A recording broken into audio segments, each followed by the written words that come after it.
races in. This is our workshop, our mobile shop, where we carry a complete spare car apart from the shell. So in this truck, along with the car that would be upstairs and all the equipment that it takes to run it, and these aisles will be absolutely packed with equipment when we go to a race. One truck, one car, basically. We would have in the drawers in this cabinet, in this truck, enough to build the car completely again.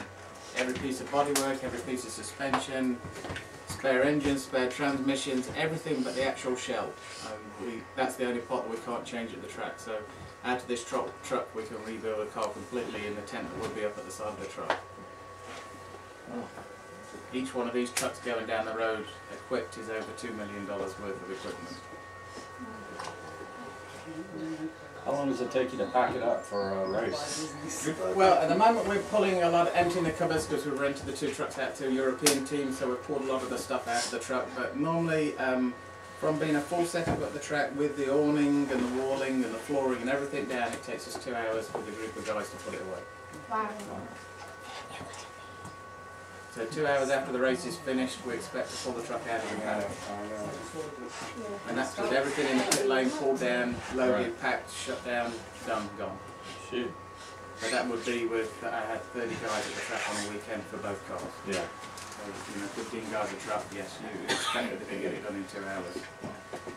That's 30 hours of work. Yeah. Per truck, so yes. Obviously, cabinet over there is all of the radios. In that brown cabinet that's got the smoke door, everybody on the team has a headset and a radio, so we can communicate with the car and know what's going on the track. And if they hear there's a problem with the car, they best be ready and fully kitted to jump over the wall when the car arrives. Anything else? So you build the cars? Yes.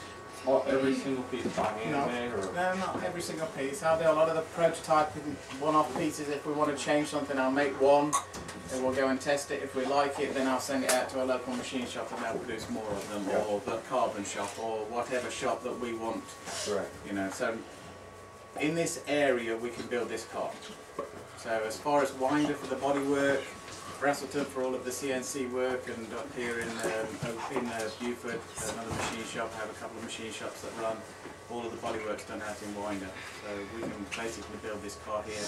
Transmissions come from Indiana, and the engines are built down in Brasselton. How often do you have to rebuild the cars?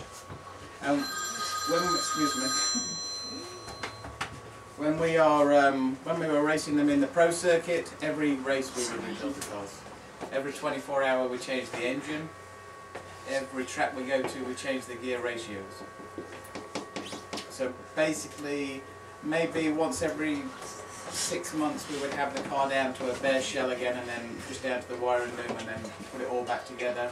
But between each session we would change all the brakes, go through all the suspension, uprights, drive shafts, everything like that would be done between every session. The car is basically designed to run 24 hours without a problem, so if you only do a 3-hour race, it's not so much wear and tear, so you wouldn't pull it far down for a 3-hour race, but still with all of the practice and everything you still top up 10 hours per event, so yeah, we go through them a lot more regular than most cars. Yeah. Wow. How many cars can you fit up top? Just 2. 2. Normally, what we used to do is we put the 2 cars into this transporter, and then we put most of the equipment into the top of the other transporter. Both bottom aisleways will fill completely with all of the other stuff: tyres, pit carts, timing stands, everything like that for pit lane. So these trucks were packed. These trucks run 80,000 pounds going down the road, and we're right on the limit. We have to take stuff out to be able to leave. Wow.